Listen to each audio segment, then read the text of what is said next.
Shalom saudara, salam dalam kasih Tuhan kita Yesus Kristus. Berjumpa kembali bersama saya Billy di dalam program Misteri Firman. Yang seperti biasanya melalui program ini kita akan menguak fenomena mistis dan supranatural yang terjadi di sekitar kita dari sudut pandang kebenaran firman Tuhan. Pada program Misteri Firman kali ini kita akan membahas topik yang sama seperti pembahasan kita di pekan yang lalu, yaitu mengenai kesurupan bagian yang kedua. Kita akan memulai pembahasan kita mengenai kesurupan di bagian kedua ini dengan sebuah pertanyaan, yaitu apa yang digambarkan oleh perjanjian lama mengenai fenomena kesurupan. Jadi yang pertama, kita akan belajar terlebih dahulu dari seorang tokoh yang bernama Raja Saul. Kita akan membahas mengapa Raja Saul, seorang yang pernah diurapi Tuhan menjadi raja, tiba-tiba kemudian ia mengalami yang namanya kerasukan atau kesurupan roh jahat. Jadi kita akan terlebih dahulu membaca ayat firman Tuhan yang terambil dari perjanjian lama, tepatnya di dalam 1 Samuel 18 ayat 10-12. Demikian firman Tuhan. Keesokan harinya, roh jahat yang daripada Allah itu berkuasa atas Saul, sehingga ia kerasukan di tengah-tengah rumah, sedang Daud main kecapi seperti sehari-hari. Adapun Saul ada tombak di tangannya. Saul melemparkan tombak itu karena pikirnya, baiklah aku menancapkan Daud ke dinding. Tetapi Daud mengelakkannya sampai 2 kali. Saul menjadi takut kepada Daud karena Tuhan menyertai Daud, sedang daripada Saul ia telah undur. Itu yang pertama ya. Sekarang ayat firman yang kedua di dalam 1 Samuel 16 ayat 14-15. Demikian firman Tuhan, tetapi roh Tuhan telah mundur daripada Saul, dan sekarang ia diganggu oleh roh jahat yang daripada Tuhan. Lalu berkatalah hamba-hamba Saul kepadanya, ketahuilah roh jahat yang daripada Allah mengganggu engkau. Nah, dari 2 sumber ayat pembahasan kita di atas, kita akan menemukan satu kesamaan, yaitu bahwa Saul itu mengalami kesurupan atau kerasukan setan oleh karena pertama-tama roh Allah undur daripada dia. Tentu ada yang menjadi penyebab roh Allah itu mundur dari kehidupan Raja Saul. Yang dijelaskan oleh kitab suci adalah karena ketidaktaatannya. Ia tidak sabar menanti Tuhan, sehingga ia melakukan tindakan-tindakan yang tidak menghormati Tuhan. Saudara boleh baca kisah mengenai Raja Saul dan saudara bisa menyimpulkan, sebenarnya Raja Saul ini seorang yang secara sifat itu masih lebih baik lah daripada Daud. Daud itu kerusakan moralnya tuh jauh lebih jahat daripada Saul. Tetapi hati Daud itu melekat sama Tuhan. Sementara Saul hatinya jahat. Ia berbalik daripada Tuhan.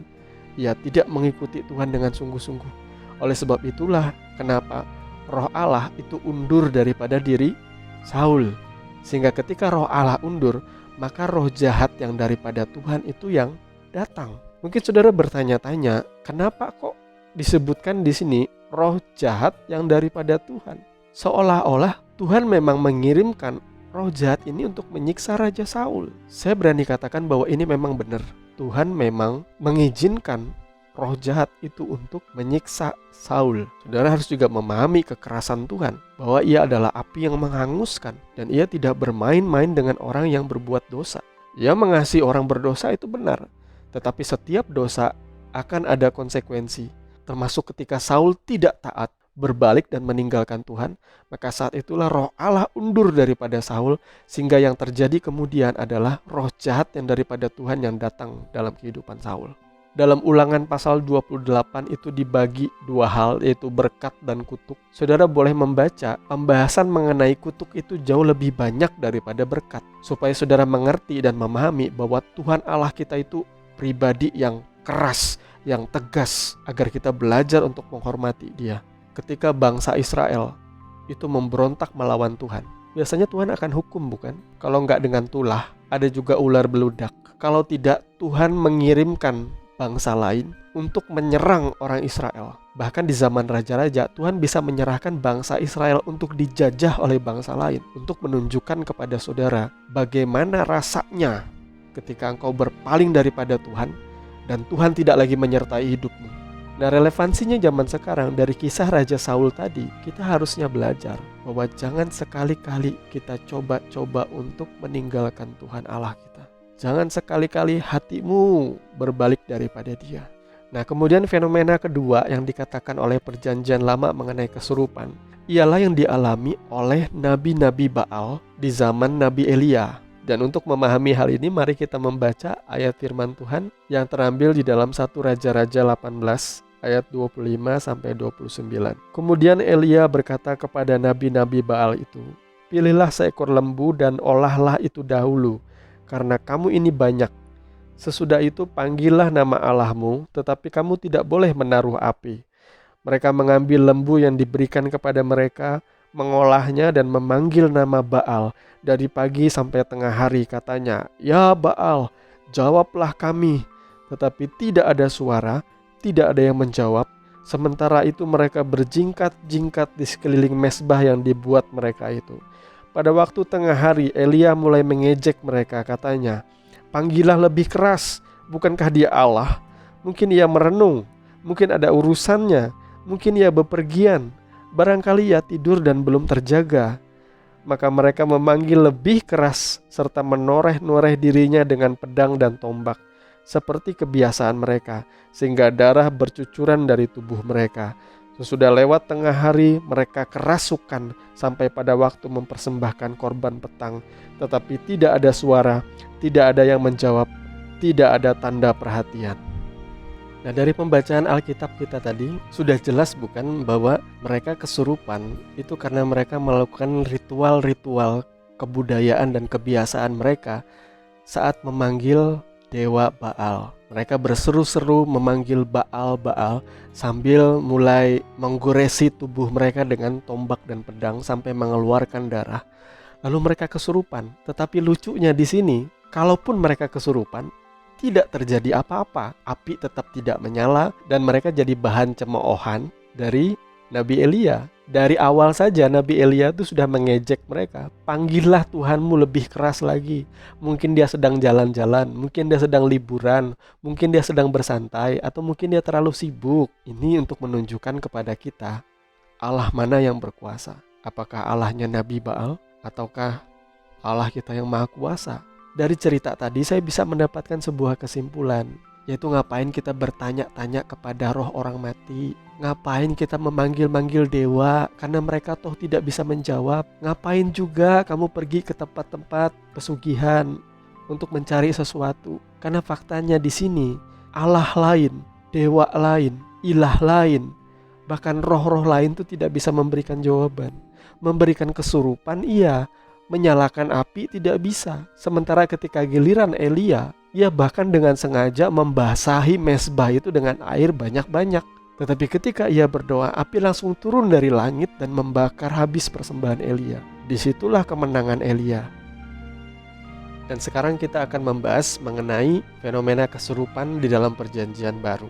Kalau dalam perjanjian baru, biasanya fenomena kesurupan itu atau kerasukan setan itu terjadi di masa-masa pelayanan Tuhan Yesus. Mari kita membaca ayat firman Tuhan yang terdapat di dalam Matius 8 ayat 16. Demikian firman Tuhan, "Menjelang malam dibawalah kepada Yesus banyak orang yang kerasukan setan. Dan dengan sepatah kata Yesus mengusir roh-roh itu dan menyembuhkan orang-orang yang menderita sakit." Demikian juga di dalam Matius pasal yang ke-12 ayat 22. "Kemudian dibawalah kepada Yesus seorang yang kerasukan setan. Orang itu buta dan bisu. Lalu Yesus menyembuhkannya, sehingga si bisu itu berkata-kata dan melihat." Nah, lewat pembacaan ayat firman tadi kita bisa melihat bahwa Yesus tidak hanya menyembuhkan orang-orang sakit. Ternyata ia juga melepaskan orang-orang yang terikat oleh kuasa kegelapan dalam bentuk kerasukan setan. Jadi kita belajar topik mengenai kesurupan atau kerasukan ini menurut saya masih sangat penting untuk kita pahami dan kita pelajari. Nah, sama seperti Saul tadi ya. Raja Saul, bentuk kesurupannya, ia tidak kehilangan penuh kesadarannya, tetapi iblis itu membuat perasaan yang tidak nyaman di dalam jiwanya. Hatinya tidak tentram, tidak ada damai sejahtera, dan kemudian ia mudah menjadi gusar. Makanya disebut tadi bahwa Raja Saul bisa mengambil sebuah tombak dan ingin membunuh Daud itu adalah bentuk kesurupan juga atau kerasukan setan. Sampai di sini saudara sudah paham kan bahwa ternyata pembahasan kita mengenai kerasukan itu masih sangat amat relevan untuk kita bahas. Nah, di sini juga disebutkan bahwa ketika setan itu merasuki seseorang, maka orang yang dirasuki itu bisa menjadi bisu dan buta. Nah, saya ingin bercerita sedikit tentang pelayanan kami dulu mendoakan orang yang sakit ya. Pada awal tahun 2000-an, kita pernah diminta mendoakan orang di rumah sakit ya. Dan keadaan orang ini sangat menyedihkan, sangat mengerikan ya. Karena apa? Karena sekujur tubuhnya itu seperti ada koreng. Korengnya tuh koreng-koreng basah seperti itu. Mungkin saudara berpikir bahwa ini penyakit gula ya. Bahkan ia tidak bisa tidur di atas spray. Tempat tidurnya itu harus dilapisi dengan daun pisang. Dan kemudian kita mendoakan dia. Sambil kita menuntun dia menerima Yesus, kita berdoa singkat untuk mengusir setan. Kemudian juga kita berdoa untuk kesembuhan orang ini. Keesokan harinya, mujizat terjadi. Tiba-tiba semua koreng-koreng di badannya itu menjadi kering. Dan dalam beberapa hari itu sudah bersih. Bahkan ada teman kami itu yang gak menyangka, kok bisa? Bisa jadi bahwa orang ini disembuhkan oleh karena pengobatan. Tetapi untuk ia bisa sembuh secepat itu tuh tidak mungkin. Secara manusia kita bisa melihat itu tidak mungkin. Karena orang ini sama seperti orang yang kena santet atau kena teluh itu ya. Kena kiriman kuasa kegelapan. Percaya atau tidak percaya ini ya. Tetapi kita percaya bahwa ketika orang ini berbalik kepada Tuhan, yaitu dengan apa? Dengan ia mengakui dosanya, dengan ia menerima Yesus. Kemudian kita mendoakan mengusir setan. Dan ia juga turut mengusir setan yang ada di dalam dirinya. Bahwa ia tidak ingin lagi dikuasai oleh roh-roh jahat, oleh apapun. Bahwa ia meminta ampun atas setiap kesalahan dosanya. Ketika seseorang hidupnya berbalik kepada Tuhan, maka Tuhan pasti akan memulihkan. Kemudian Matius 4 ayat 24 berkata, maka tersiarlah berita tentang dia di seluruh Syria, dan dibawalah kepadanya semua orang yang buruk keadaannya, yang menderita pelbagai penyakit dan sengsara, yang kerasukan, yang sakit ayan, dan yang lumpuh. Lalu Yesus menyembuhkan mereka. Hal yang kedua yang kita bisa tangkap, bahwa seringkali sakit penyakit itu dibawa oleh iblis. Maka di dalam pelayanan Tuhan Yesus, setiap kali ia mengusir setan dan setan itu pergi dari hidup seseorang, orang itu biasanya sembuh. Jadi kita bisa menyimpulkan orang yang mengalami sakit itu bisa jadi oleh karena faktor kelemahan tubuhnya, bisa juga oleh karena faktor-faktor secara medis. Tetapi kita juga tidak bisa menutup mata bahwa bisa jadi seperti ayat pembacaan tadi, itu disebabkan oleh kuasa kegelapan atau roh jahat atau iblis yang menunggangi dan menguasai kehidupan seseorang. Setiap kali kami melayani orang sakit, kami akan menuntun dia untuk mengakui dosa dan pelanggarannya. Kemudian kami akan menuntun dia menerima Yesus Kristus. Dan sama-sama dengan orang ini, kita akan mengusir setan dari kehidupannya dan kita akan berdoa memberkati dia. Dan biasanya mereka sembuh, mereka dipulihkan. Karena semua itu bermula ketika hati mereka kembali kepada Tuhan, hati mereka berbalik kepada Tuhan, mereka bertobat, mereka meminta ampun kepada Tuhan, mereka berdamai dengan Tuhan, dan mereka meminta Tuhan lagi memenuhi hidup mereka sehingga mereka dipulihkan. Jadi memang kuncinya adalah rekonsiliasi sama Tuhan. Kuncinya adalah bertobat, berbalik kepada Tuhan, maka engkau bisa dipulihkan. Nah, kemudian fenomena berikut yang dibahas oleh Perjanjian Baru mengenai kesurupan atau kerasukan. Nah, fenomena ini terjadi ketika Yesus mengusir orang yang kesurupan atau kerasukan roh legion. Dan kisah ini termuat di dalam Lukas pasal yang ke-8 ayat yang ke-26 sampai dengan ayat yang ke-33. Demikian firman Tuhan berkata, lalu mendaratlah Yesus dan murid-muridnya di tanah orang Gerasa yang terletak di seberang Galilea. Setelah Yesus naik ke darat, datanglah seorang laki-laki dari kota itu menemui dia. Orang itu dirasuki oleh setan-setan, dan sudah lama ia tidak berpakaian dan tidak tinggal dalam rumah, tetapi dalam pekuburan.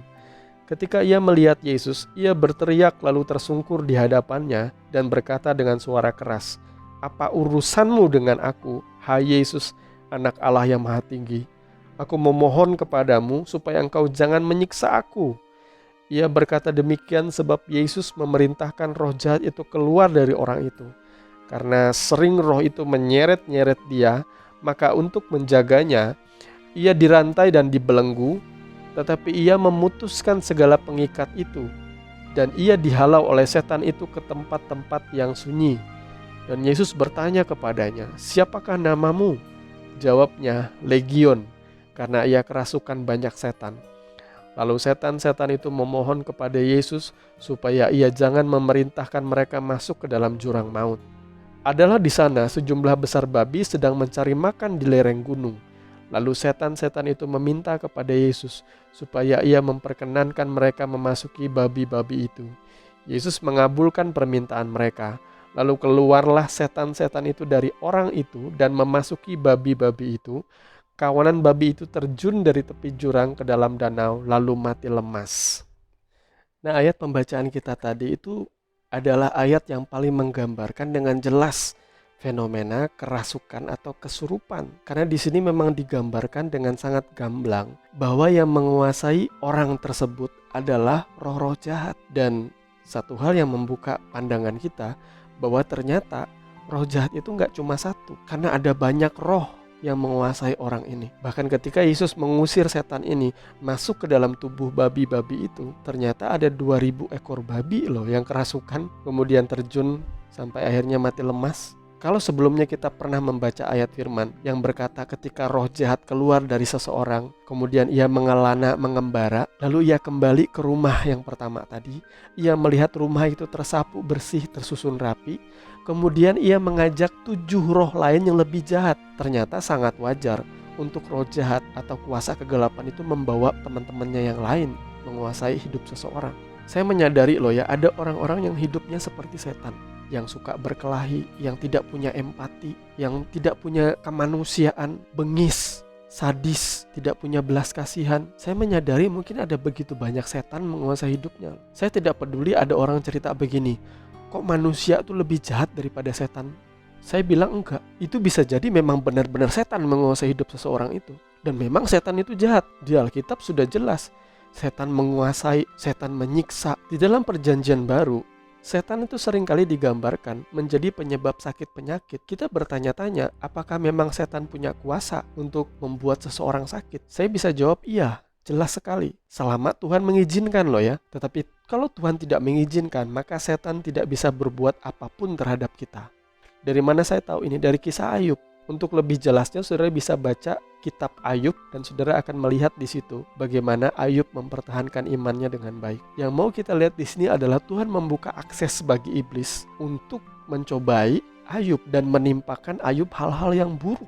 Tetapi Tuhan berpesan, jangan mengambil nyawanya. Dan kemudian di dalam kisah Ayub itu dijelaskan bagaimana Ayub kemudian mengalami kesialan dalam hidupnya. Ternak-ternaknya dirampok oleh orang, anak-anaknya mati karena angin puting beliung. Kemudian Ayubnya sendiri dari ujung kakinya sampai ke batok kepalanya itu ada koreng-koreng, ada luka-luka, ada borok-borok yang busuk. Jadi bisa kita simpulkan, iblis memang punya kuasa untuk menyiksa manusia. Entah itu sakit penyakit atau kecelakaan atau suatu hal yang membuat hidup kita tuh seolah sial. Bisa jadi ada iblis di balik semua itu. Nah, dari pembacaan Alkitab tadi kita juga belajar satu hal, yaitu yang pertama, bolehkah kita berdialog dengan iblis? Karena di sini Yesus sempat berdialog atau berbicara kepada orang kesurupan dari Gerasa ini dan bertanya, siapa namamu? Lalu roh-roh yang tinggal di dalam orang itu menjawab, Legion, karena kami banyak. Karena hari-hari ini, saudara tentu banyak melihat konten-konten kreator dari channel-channel YouTube horor atau misteri yang di dalam ekspedisinya pasti akan ada orang yang kesurupan. Dan ketika kesurupan, orang itu ditanya-tanya dengan begitu banyak pertanyaan untuk menggali kebenaran katanya. Padahal saya mau kasih tahu saudara, kebenaran apa sih yang keluar dari mulut setan? Iblis itu ya, kalau dia ngomong, kebenaran apa sih yang kita mau cari? Makanya di dalam Alkitab tuh memang Yesus itu sedikit saja berbicara pada setan. Karena Yesus tahu tidak ada yang bisa dipercaya dari iblis. Saya pernah agak jengkel ketika melihat ada seorang hamba Tuhan melayani orang kesurupan. Dia banyak tanya, ngapain dia nanya-nanya, kamu asalnya dari mana, nanya keluarga, silsilah dan lain sebagainya. Ya ngapain, kita gak usah berdialog dengan setan supaya kelihatan hebat. Usir aja sudah keluar. Karena apa yang keluar dari mulut iblis itu gak ada selain kebohongan. Faktanya dia iblis, bapa dari segala dusta. apa yang kita mau dengar dari dia. Dulu pernah ada yang ngomong, "Kamu dari mana?" "Aku Lucifer dari neraka." Pertanyaan berikutnya, perlukah kita mencari tahu nama setan? Atau perlukah kita cari tahu dulu nama iblis yang menguasai seseorang, baru kita bisa mengusir setannya dengan lebih mudah? Sebenarnya ini keliru banget, tetapi ini banyak dimasukkan di dalam film-film horor. Bahwa kalau kita ingin mengusir setan dari tubuh seseorang, kita harus nyari tahu dulu namanya dia. Mungkin kalau di sini Yesus ngomong siapa namanya? Namanya Legion. Sama seperti di film-film horor Hollywood ya. Ketika orang mengusir setan itu mesti cari tahu dulu namanya. Ditanyain siapa namanya, dan setan gak mau ngomong, setan gak mau ngasih tahu. Jadinya ngusir setan kok rasanya kayak main kucing-kucingan. Kalau ngusir setan ya usir saja sudah. Karena kita punya kuasa. Dan iblis itu sebenarnya takluk kepada otoritas yang ada pada kita. Nah, kemudian pertanyaan tambahan, bisakah kita mengusir setan dengan simbol-simbol kekristenan seperti salib, holy water atau air suci, atau kemudian bawang putih dengan kitab suci, Bible ya? Bisa nggak kita mengusir setan dengan semua peralatan-peralatan atau barang-barang itu? Ternyata nggak ada gunanya. Karena semua itu adalah metode pengusiran setan menurut kata film. Faktanya ya setan nggak takut sama salib, setan tuh nggak takut sama Alkitab. Setan juga baca Alkitab, makanya ia menggoda Yesus dengan menggunakan ayat firman Tuhan. Kemudian setan juga nggak takut bawang putih, setan nggak takut sama air suci, apapun itu. Semua itu hanyalah propaganda film. Itu tidak patut untuk kita percaya. Dan yang terakhir, apa yang perjanjian baru katakan mengenai kesurupan? Ini terjadi dalam kehidupan Yudas. Mari kita baca ayat firman Tuhan di dalam Yohanes 13 ayat 27. Dan sesudah Yudas menerima roti itu, ia kerasukan iblis.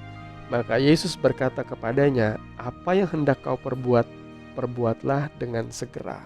Jadi kita kembali kepada sebuah pertanyaan simpel ini tadi. Kalau Yesus itu memberikan kuasa untuk mengusir setan dalam hidup Yudas, bagaimana mungkin ia bisa kerasukan setan? Ya kan? Di sini disebutkan ia kerasukan iblis. Kita bisa mengambil kesimpulan lagi bahwa orang percaya, orang Kristen, orang yang ikut Tuhan itu bisa kerasukan setan juga, sama seperti Yudas. Tetapi kerasukannya di sini tidak seperti kerasukan pada level yang rendah. Karena kalau kerasukannya itu adalah ngamuk-ngamuk, murid-murid yang lain pasti sudah ngelihat dan pasti akan berusaha menenangkan dia. Faktanya, kerasukan iblis di sini terlihat lebih halus, terlihat lebih smooth ya, terlihat seperti tidak terjadi apa-apa. Tetapi Tuhan tahu ada iblis yang menguasai hati Yudas. Maka hati-hati orang percaya, hati-hati orang Kristen. Karena kerasukan itu tidak hanya sekedar fenomena orang kesurupan yang amburadul, yang ngamuk-ngamuk. Tetapi kerasukan itu adalah ketika hatimu, jiwamu ditunggangi oleh iblis untuk memuaskan keinginan hatimu semata. Karena hatimu tidak lagi melekat kepada Tuhan. Dan pada kasusnya Yudas, di dalam hatinya, ia hanya memikirkan keuntungan.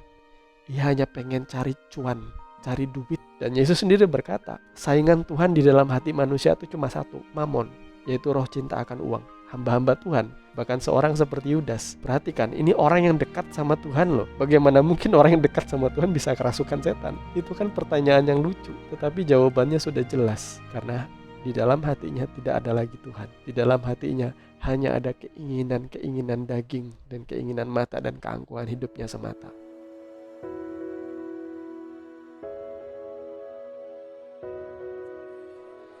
Kita udah sampai pada kesimpulan, dan dari dua bagian pembahasan kita mengenai kesurupan ini, apa yang saudara dapatkan?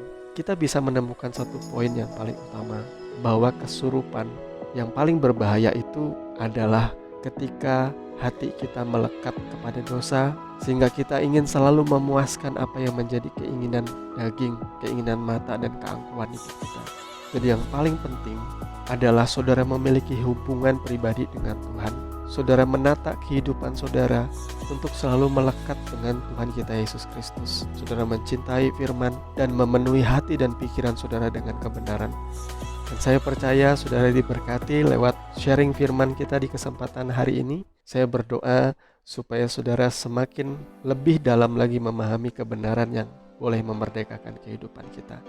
Tetap ikuti program ini dan jangan lupa like, komen, dan subscribe channel ini Juga nyalakan notifikasi untuk mendapatkan info-info yang terbaru dari konten channel Simply Truth ID. Sampai jumpa di lain kesempatan. Tuhan memberkati saudara semua. Shalom.